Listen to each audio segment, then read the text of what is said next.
Hi friends, என்னைக்காவது ஒரு time biryani லைட்டாக சொதப்பினானே சொல்லிடுவாங்க. ஏன்னா தக்காளி சோறு மாதிரி பண்ணியிருக்க அப்படின்ட்டுருவாங்க. இன்னைக்கு தக்காளி சோறை பிரியாணி மாதிரி பண்ணிடுவோம் வாங்க.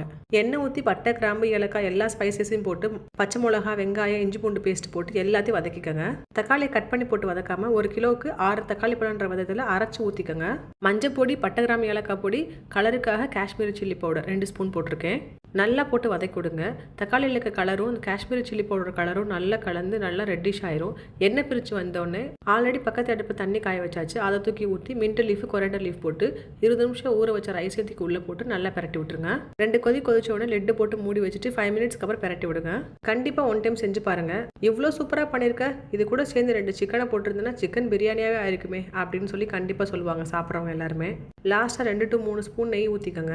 இப்போ உங்ககிட்ட இருக்க பழைய தோசை டீ தூக்கி வச்சு 10 to 15 மினிட்ஸ் நல்லா தம் போட்டுருங்க. இப்போ சூப்பரான பிரியாணி மாதிரியே இருக்க தக்காளி சோறு ரெடி ஆயிருச்சு. கண்டிப்பாக ட்ரை பண்ணி பாருங்க. தேங்க்யூ.